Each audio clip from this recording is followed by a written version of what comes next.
Hey y'all, welcome back. My name is Taylor and this channel is Corporate Cousin, where we help melanated millennials navigate corporate spaces.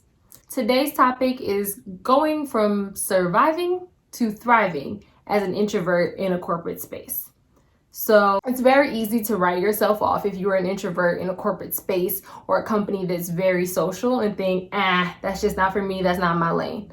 Some lies you might have heard could be, one, oh, well, they're just not that social anyway, or extroverts are the only people who succeed here. This is not really a space for me. Or what about, no one cares what I do outside of work. Me being an introvert is just who I am. Let's magnify this and really look at what it means for the melanated. If you are an introvert and you are just surviving in your space right now, not thriving, what ramifications could that have for you?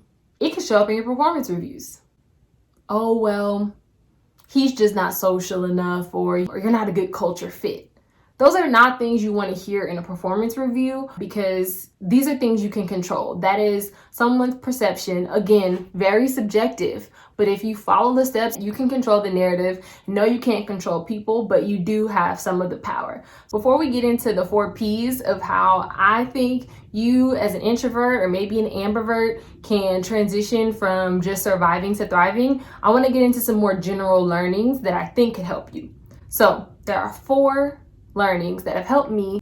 The first one is to really know the corporate culture and work environment that you're in and the key players that exist there. Know whether you work at a company where everybody goes out to happy hour twice a week.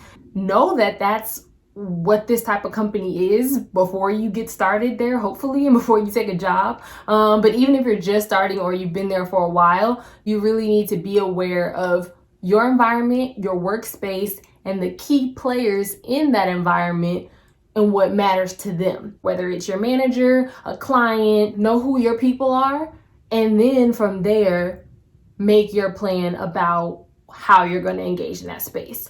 Number 2, set boundaries and expectations. This one is important. When I started in corporate America, I had some go-to lines. Forgive me for anyone watching this who might have heard me say a few of them, but here they go. I don't really do social media, or oh, I'm not really on there much anyway, or oh, you sent me a request, I actually didn't see it, and maybe I didn't. Maybe I did. Either way, I set a boundary for myself that said, okay, I'm not social enough to want to be social with you online too. I already see you all day. That's cool, but that's enough. And the people I did want to see online, they knew that because we were friends online. So that was my boundary. You figure out what yours are. Another potential boundary that I ended up setting was I only went out for birthdays. Maybe that one wasn't as much of a spoken boundary, but it was a personal boundary that, oh, I'm being invited to a bunch of things, but I don't want to go. So I'm not going to go, but I will push myself to go out and celebrate people's birthdays. 1, because birthdays mean a lot to me. 2, because people feel appreciated and you can connect with them. Bring a card or something, or just bring yourself. But that was what I did to set a boundary and expectation that I don't have to be at everything, but I can make an effort to be at some things. Once you know that, you can then do this step, which is really setting good, clear boundaries and expectations. First with yourself about figuring out what you want and what's reasonable and what drains you versus what gives you life. And then communicating those boundaries, which is number 3. Once you've, 1, learned about your environment and your key players in that environment, and 2, set the boundaries and expectations, number 3 is really communicating in some form, whether that is speaking up at a meeting and sharing your thoughts, or setting an expectation that you maybe will send your email with your thoughts afterwards because you need time to process, or communicating that you need to know the agenda for a meeting before you go to it because you do need the time to process and think, because you don't like being put on the spot to come up with your ideas or inputs. Whatever you need, whatever your expectations and your boundaries are, you need to be able to communicate that to the people on your team, and you need to communicate in general because no one can read your mind. Number 4, watch your body language. This one is so big, not just for introverts, but just across the board. If you're trying to go from surviving to thriving in a corporate space, you can't look like you're not interested, and people assume a lot. So this is very subjective. It's a part of the reason why this is a YouTube channel and not a podcast, because these eyebrows, this forehead, they be talking, okay? They got a lot to say. And body language matters. So when you're trying to build rapport, right, with people and relationships and be successful in your career, the last thing you need is for your body language to look afraid, disengaged, not interested, over it. That's not helpful. Your body language says something even when you're not. So know what it's saying and be aware. So to recap the learnings, we've got 1, know your environment, your workspace, and your key players. It matters.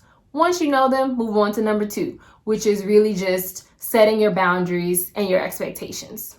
Number 3 is to communicate. All right, just do it. Just do it. Just do it. Number 4, watch your body language. Just watch it. Now, we've got 4 learnings. Now we've got 4 ways you can actually apply some of these things as a broader principle. Or if you really want to shift from surviving to thriving, the 4 P's I think will help you a whole lot. The first one is to prepare. Whether that's preparing for a meeting beforehand by getting the notes before so you can think of your ideas, or preparing for an event because you know there's going to be a lot of people and you need to give yourself a pep talk to say, hey, we're going to be here for 35 minutes and that's it. Prepare, get your mind right, go in there, smile, get your hand sanitizer after you shake all the hands and whatever you're going to do. Know what you're getting into, whether that's a meeting or whatever, so that you can handle it properly. So prepare. The second thing is to be present. Don't think about where you'd rather be or what you'd rather be doing while you are there. So whether that's in a meeting or a social event, someone's birthday dinner, don't be on your phone the whole time. Try to be present because it says something. Again, this is kind of like a body language thing. If you're in a meeting and you look like you're thinking about watching Home Alone while being home alone in your home all alone, then like, people will probably notice. Just be aware, try to be present while you're somewhere. The third one is to push. Push yourself.